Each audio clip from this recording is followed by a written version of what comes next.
campement. Merci beaucoup. Donc, likez, partagez et parvenez ce live. Dina xam tam ñu xaj to guñ fi daal di wara mëna top ci waxtaan wi si nu mu gëna yaato exactement sur les points la gëna fas bokk na ci miru ki nga xamné ko modi Amadou Sall nak donc jamono di son dossier est inquiété en tout cas ñu koy daal di xani force nu ko pôle judiciaire financier dañ daal di ci tam ci bobu de li nax alors je m'excuse exactement si microbi donc mesdames et messieurs on est justement lundi 24 février 2025 bonjour à toutes et à tous, très heureux de vous retrouver sur les antennes de Sénégal 5. C'est parti votre matinale d'information, le truc de matinale en ce début de semaine daal di ànd ngeen sur actualité to lay réew mi si nu mu gën a yaatoo exactement suñuy ponk tey li si nar a gën a fës bokk na si mbiru ki nga xam ne moo di Amadou Sall ñu koy daal di xaare ni si kanam yoon ak wàllu yanal moom ki nga xam ne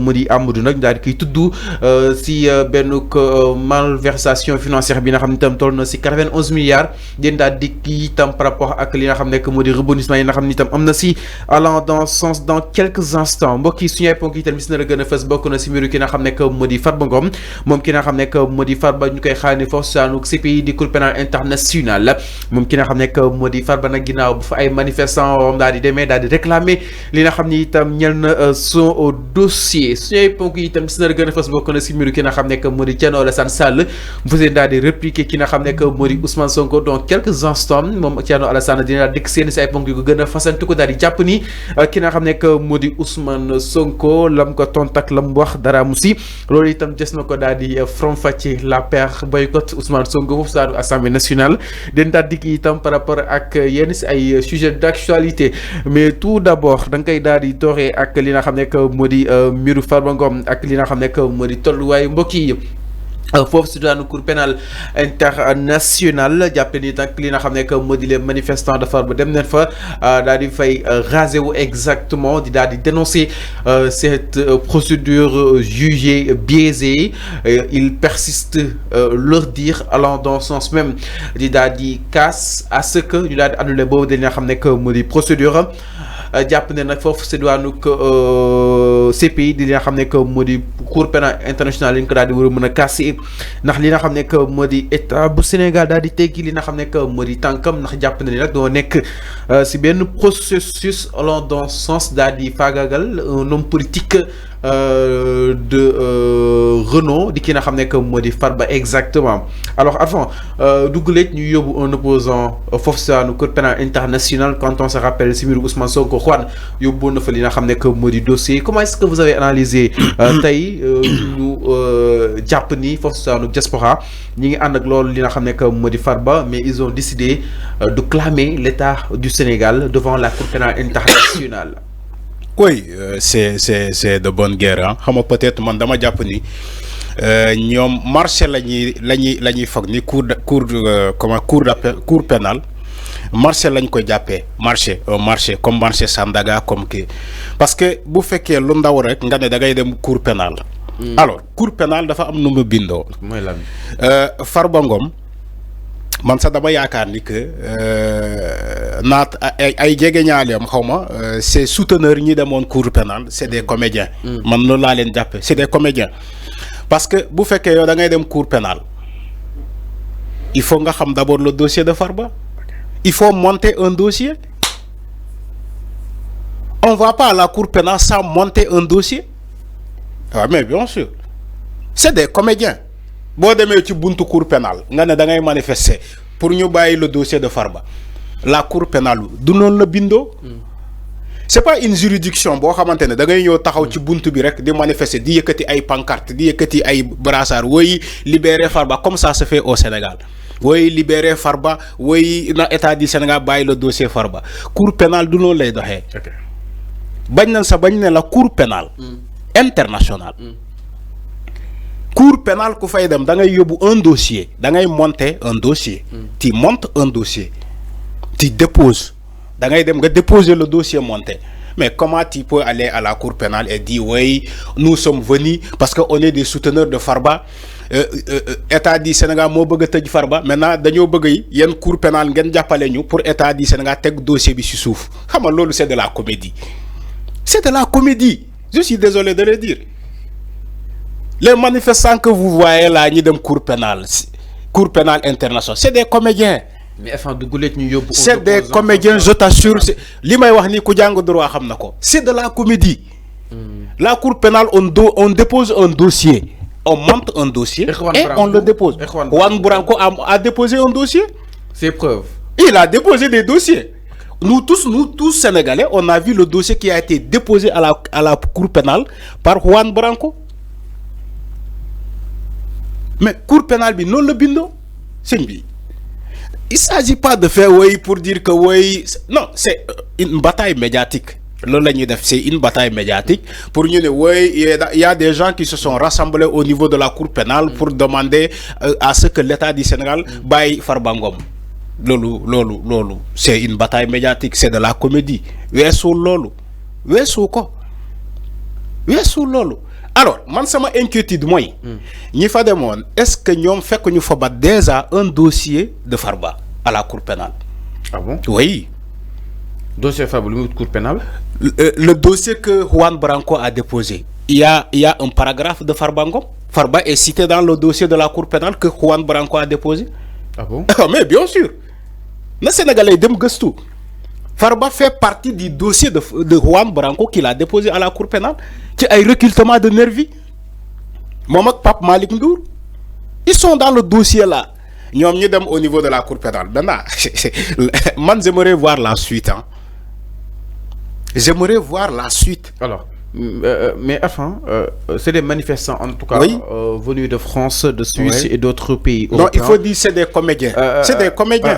Mais en fait, dans le Japon, Farba, c'est un renom sur le politique exactement. Sa disparition, qui ne peut pas supporter.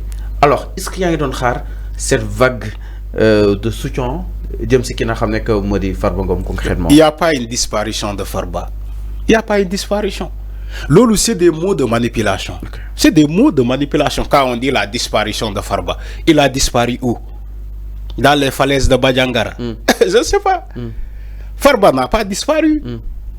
Il y a un dossier de Farba qui est en cours au niveau de la justice. À la Kouli Al. Justice Sénégal dina def ligéyam. Bu fekkee Farba luñ koy top ci dossier bi mom moko def. Nañ ko juger comme tout le monde. Bu fekkee luñ koy topé ci dossier bobu Farba deful dara nañ ko baye mu ñibi. Man loolu idée bobu la xam. Man musuma ma yénéwuma kenn kasso dama né. Nañu baye justice bi cëggal guyam mu doxal. Alors Farba n'est pas une exception. Farba n'est pas une exception. Donc bu fekkee luñ koy waxal ci dossier bobu te le pôle financier judiciaire reconvoqué ko pour le 27 bu fekkee Farba moo def loolu nañ ko teg ci yoon nañ ko juger comme on a jugé tous les Sénégalais tous les justiciables. Alors c'est aussi ñi jàpp ni aussi li nga xam ne que moo di ba tey si kaw Farba Ngom ce mouvement yemul rek si li nga xam ne que moo di défendre Farba Ngom waaye itam dina daal di dénoncer l'emprisonnement bu tous les détenus yi nga xam ni itam moom leen daal di jàppoon fii Sénégal la manifestation devant la Cour pénale internationale mu nar a nekk benn institution judiciaire de l'Organisation des Nations Unies mu nekk benn choix stratégique bi nga xam ni itam di ko daal di incarner si nu mu gën a yaatoo exactement bu jëm si wàllu wut mi alors di ko de la régie suñu mënee amaale image yu Arfan ngeen xool donc jàppee ni donc li nga xam ne que moo di mbir yi di ko daal di war a mën a yëkkati si kanam bu yoon ak wàllu yoonal si boobu dina xam ne que mu di cour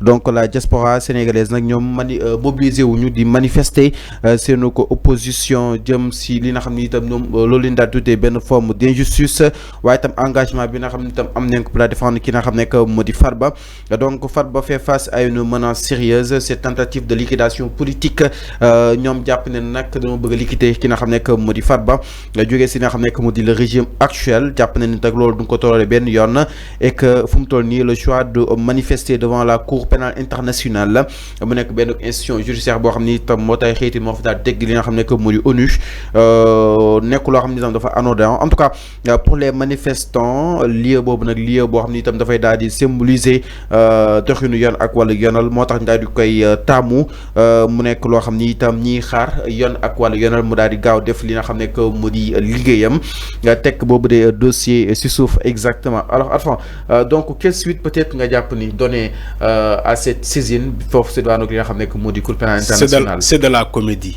C'est de la comédie. On ne manifeste pas devant la cour pénale. On dépose un dossier bien monté. C'est de la comédie. Lola wax ni amul ben suite. Do am ben suite. La manifestation devant les locaux de la cour pénale internationale do am suite. Parce que cour pénale reconnaître lolo. Hamala la reconnaître. Tu arrives, tu déposes ton dossier. Ni que diw ak diw lay top wala état du Sénégal lay top parce que dañoo bëgg faagaagal lii ak lii kese tu montes un dossier avec des preuves à l'appui. Là la cour pénale peut décider de statuer sur le dossier comme Juan Branco l'a fait avec d'autres avocats donc de l'opposition qui les incidents de mars 2021 allant voir le 23 mars le 23 juin 2023. Donc c'est un dossier qui a été déposé par un collège ou bien